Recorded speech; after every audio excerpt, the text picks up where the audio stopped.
18 semaines, soit plus de 4 mois que les candidats de la saison 13 de Top Chef s'affrontent à coups de recettes plus innovantes et impressionnantes les unes que les autres.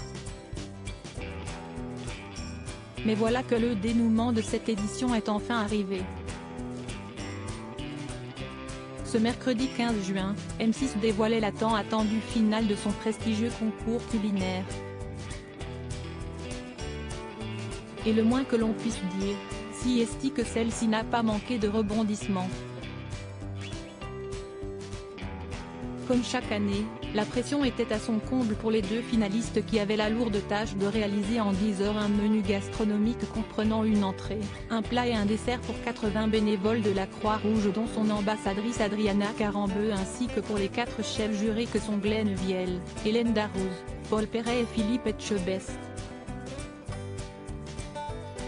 Chacun a réparti comme il l'entend 10 points entre les deux finalistes afin de désigner le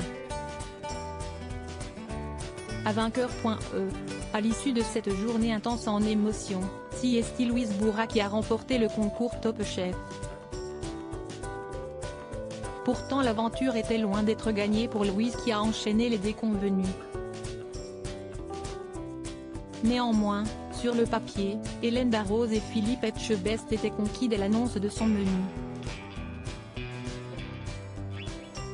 C'est un menu qui a du caractère, à l'image de Louise. C'est moderne, il y a des associations intéressantes. Pour moi, c'est un menu gagnant, estimait Philippe Etchebest, tandis que la chef de brigade de Louise était davantage sur la réserve. Elle a pris des risques et c'est très bien maintenant, il faut que tu sois dans l'équilibre, mettait-elle en garde son poulain qui pour l'occasion était épaulé par Thibaut Spaiwat, Pascal Barandoni, Élise Bon et Ambroise Voreux.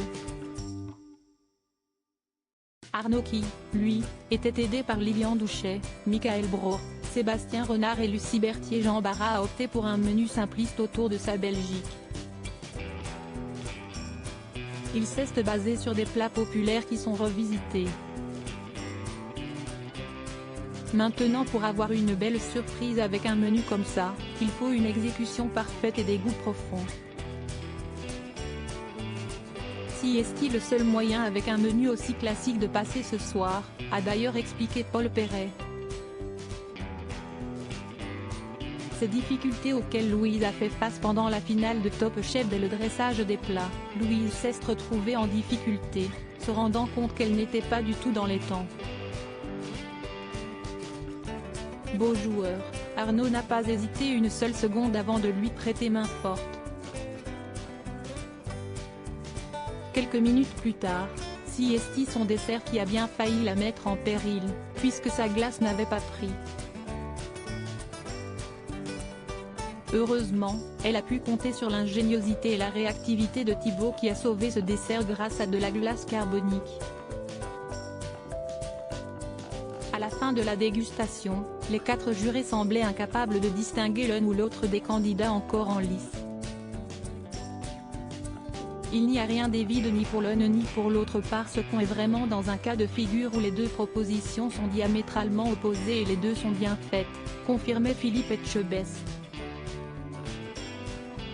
Pourtant, tous les 4 ont décidé de saluer la prise de risque de Louise. Ainsi, sa chef Hélène Darroze lui a attribué 7 points contre 3 pour Arnaud, tandis que Philippe Etchebest, Paul Perret et Glenn Viel ont chacun accordé 6 points à Louise et 4 à Arnaud. Avec leur seule voix, c'est Louise qui remportait Top Chef, devenant la 3e femme seulement à obtenir ce titre après Stéphanie Lequelec et Nao Eldeno. Verdict confirmé par les 80 bénévoles de la Croix-Rouge qui l'ont sacrée gagnante avec 56,19% des voix contre 43,81% pour Arnaud qui ne s'est pas imposé comme premier Belge à remporter le prestigieux concours culinaire de M6.